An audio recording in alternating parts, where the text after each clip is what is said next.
Hello student, आपका हमारे online platform पर स्वागत है। दोस्तों, आज हम हिंदी की शिक्षण विधियों के बारे में बात करेंगे। और देखिए, हिंदी की शिक्षण विधियों की हम थ्योरी क्लास कंप्लीट कर चुके हैं। आज हम एमसीक्यू प्रश्नोत्तर के माध्यम से इसको अच्छे से समझने का प्रयास करेंगे कि भाई शिक्षण विधियों में किस तरह से क्वेश्चन आते हैं और हम किस तरह से इनको सॉल्व कर सकते हैं। तो देखिए, टीचिंग मेथड में सबसे पहले मैं ये कहना चाहूँगा कि क्वेश्चन को ध्यान से पढ़ना है और सभी ऑप्शनों को पढ़कर तब हमें आंसर देना होता है, और अपने विवेक का भी इस्तेमाल करना होता है शिक्षण विधियों में हमें।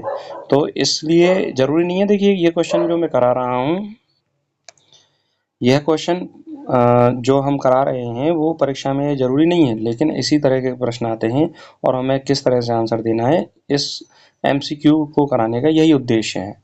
तो आपको अच्छी तरह से किस तरह से आंसर देना है और किस तरह से इसको पढ़ना है, इन सभी के बारे में हम समझाएंगे।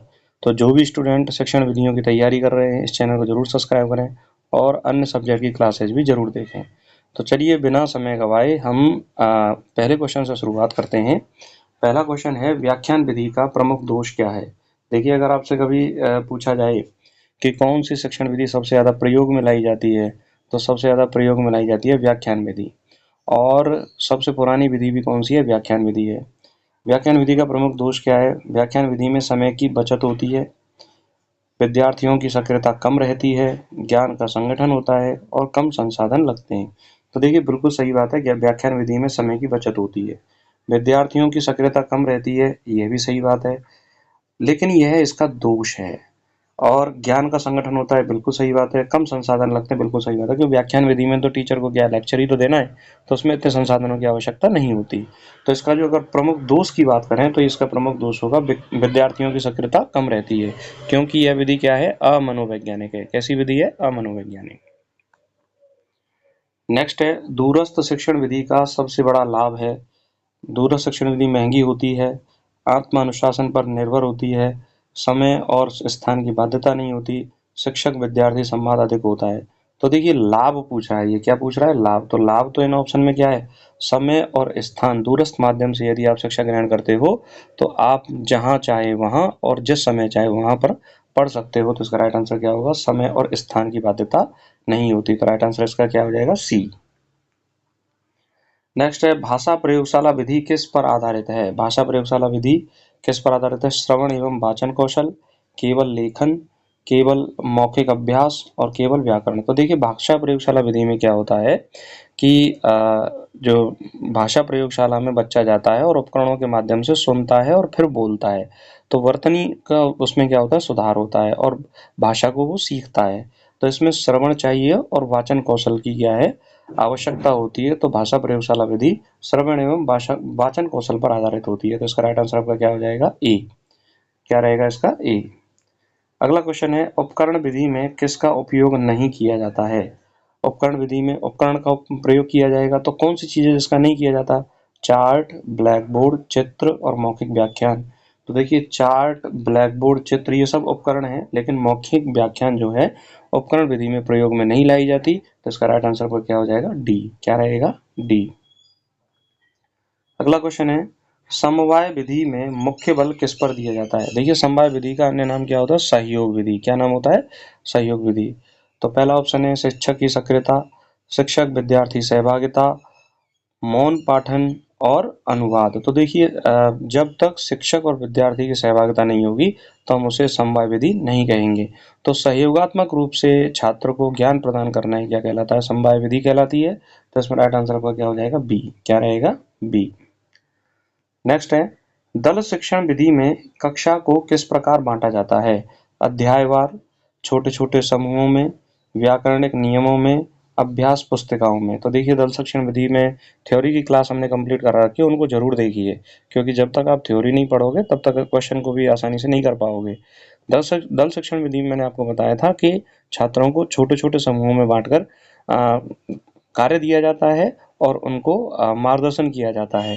तो छोटे छोटे समूहों में कक्षा को बांटा जाता है दल शिक्षण विधि में। तो इसका राइट आंसर का क्या हो जाएगा, बी।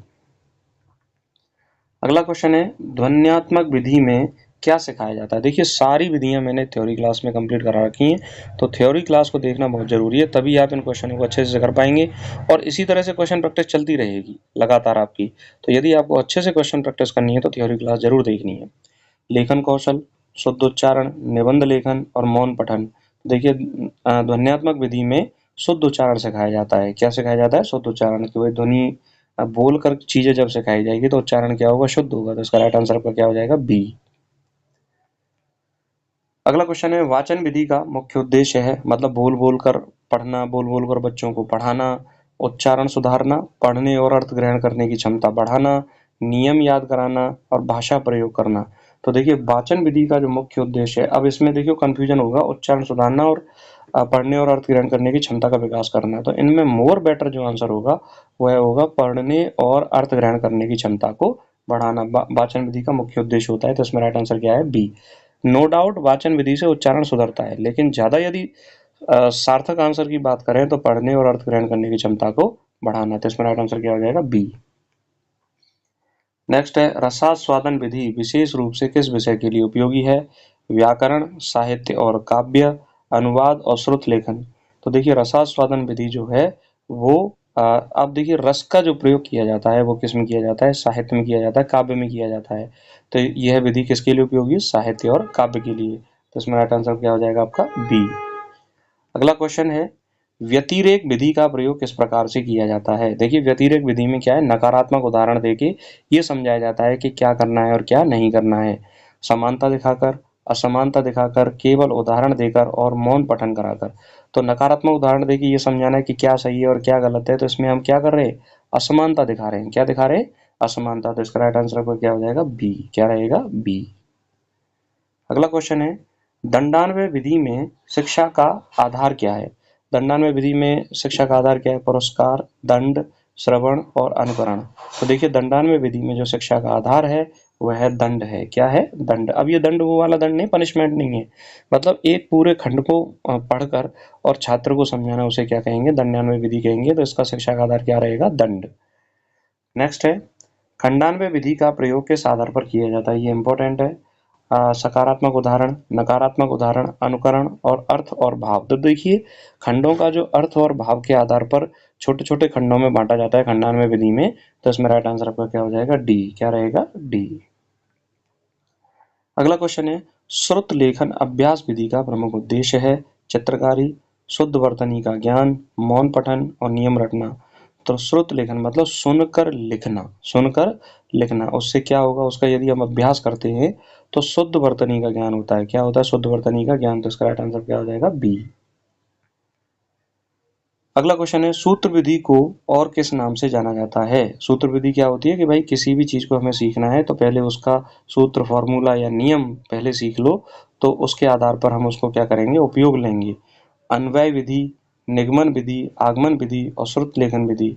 तो सूत्र विधि को निगमन विधि के रूप में जाना जाता है। पहले इसमें नियम याद किया जाता है, फिर उदाहरण आते हैं।